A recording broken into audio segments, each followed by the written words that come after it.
Okay, so if you have one of these, a cell phone, and really who doesn't, you probably use it to take pictures like everybody else. But did you know there's actually a law on the books that says you cannot take improper photos with your camera or your cell phone, and if you do, you can go to jail for it. But what exactly is improper photography? Right.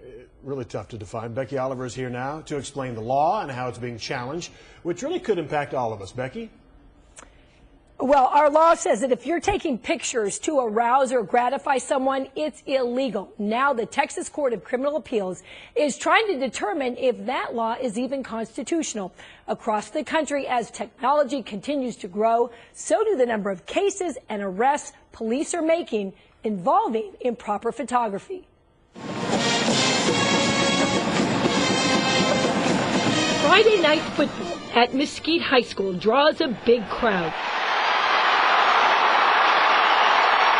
And last October, one man in that crowd also grabbed the attention of parents and police. And that's what caught my eye at the game. This mother of one of the cheerleaders didn't want us to show her face, but she did want to share her concern. And all of a sudden, an officer came around me, started looking over his shoulder, leaning down, and then I seen him grab his camera and grab him by the shoulder and lead him out. Police arrested Dr. James Suma for improper photography, which is taking pictures without someone's permission with the intent to arouse or gratify the sexual desires of any person. It's a state jail felony.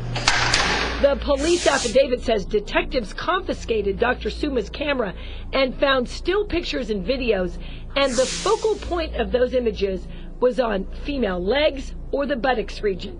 It says surveillance video also shows Suma walking with some young girls, holding his left arm straight down to his side while holding the camera as still as possible. Police say Suma did not have any friends or relatives at the game and lives 20 miles away. It made my skin crawl. These are minors that have no say. If he's taking them because he's a photographer and he wants to use them for something, then get the permission from the parents. Dr. Suma, I'm Becky Oliver with Fox 4. I was wondering if we could ask you a couple quick questions. We have an arrest affidavit, sir, and we are wanting to talk to you about what happened out at the high school. Is there anything you have to say about that? Dr. Suma didn't have any comment about his arrest. Police turned his case over to the district attorney's office in late March, but the DA has not taken it to the grand jury yet. Dr. Suma's case is not an isolated one. In April, this man was busted at a downtown Dallas Target for improper photography for taking pictures under the skirt of a high school student. He has not been indicted. But Jordan Smith admitted to officers that he was on his way to a sex addiction class and needs help. Records show he's currently on probation for indecent exposure.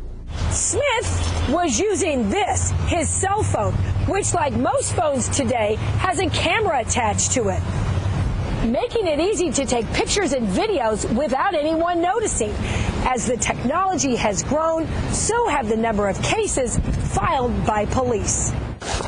But all of that may change in Texas. An appeals court in San Antonio ruled the improper photography statute unconstitutional because it's overly broad, and that violates our First Amendment rights. The case is now before